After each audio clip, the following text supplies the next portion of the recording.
FM News Talk 97.1. On-demand audio.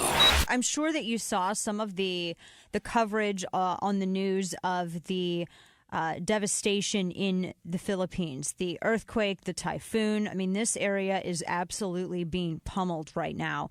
And it's been made even more difficult because relief efforts have been hindered, simply because individuals, rescuers, those who were there to help with relief efforts and help with resources, are unable to actually even get to some of the hardest hit areas because it's just debris has made any sort of travel there absolutely impossible. Roads are impassable, and families are looking for their children and their parents. And it is when you hear of stories like this, and when you see it happen, and you see the footage on television, my gosh, how anyone could survive such devastation is such a testament to the resiliency of the folks in the Philippines. And it's hard to watch. It is a lot of the images, especially where it concerns children. One of our listeners, Josie Rogers, had written our programming director and notified us of a fundraiser for relief efforts. She's from the Philippines, and in fact, her hometown was the one that was hardest hit. And she's here to tell us about what they're doing to help with relief efforts for her hometown. Josie, good afternoon to you. Good afternoon, Dana. Thank you so much for having me on. I am a fan of yours. I know a lot of friends who love you, and my husband is a fan of yours. So thank you again for giving us time to get the word out about the fundraising that we are doing here at New Salem Baptist Church for my hometown of Noon, Bohol in the Philippines.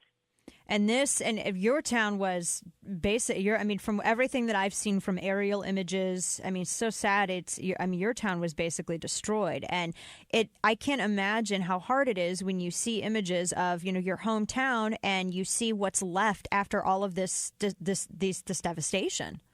Yes, it's been hard. I've been crying for 3 weeks. And of course, when the Typhoon Haiyan came, it made it even harder for the people in my hometown and the entire people of Bohol to, again, recover. Mm-hmm. And what we are trying to do here is to raise funds. We are collecting boxes. Mm-hmm. We are trying to pack boxes to be sent to the Philippines. We're going to try to put food and medicine and old tennis shoes or used tennis shoes for the children and for the elderly, because they do a lot of walking there. The roads are still hard to go through, and some of the bridges are still broken. And Dana, the one good thing is that finally last night I was able to get a hold of my high school classmate and a good friend who happens to be the mayor there of Noon, and we were able to talk, and he gave me the accurate data of what's going on right now in our hometown. I can't speak for Tacloban. It is such a hard, what they're going through right now in Tacloban, Leyte, and the neighboring villages are unimaginable. But I can speak for Noon and, in general, Bohol, because that's where I'm from originally. I was born and raised there. Wow. Sorry, go ahead. So what he told me, his name is Mayor Lloyd Lopez, and I just call him Lloyd because he was a high school friend and classmate.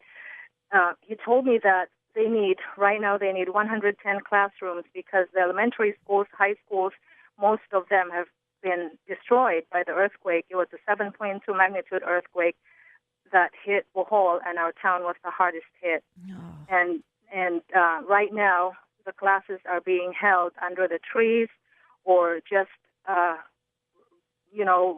made up shelters. They don't really have proper buildings for the children who are going to school. And there are 8,000 families, that's not people, 8,000 families in our hometown who are living in tents. One of them are some of them are my cousins and aunts and uncles and close friends, and my father also lived in a tent because our home was destroyed. Oh, wow. And nothing could be recovered there.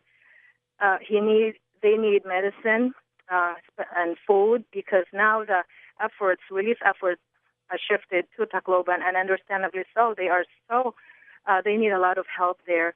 And what I could have just sit down and just, let the government and other agencies help Dana, but I've been praying, and right now it's really praying and doing something. So we are trying to just help in a little bit what we can for my hometown. I can't help the 350,000 people there in Bohol who are still in shelters and tents, but I can help our hometown, and hopefully from there, those communities, they're able to help other communities. What is good about this is that the money and boxes that we are going to raise, the money will go directly to the local Baptist church there, because we know, and I know, that they will use it for good. They will use it wisely. We have to get going, but the New Salem Baptist Church in Winfield, and we'll have that information up at 971talk.com. Josie Rogers, thank you for joining us. God bless you. We're going to be praying for you and your family, especially as they recover from this. Thank you for calling in and contacting us about this. Thank you so much. Take care. We'll talk soon. Thanks so much. Folks, that's the New Salem Baptist Church in Winfield, and like I said, we'll have that information up at 971talk.com/Dana.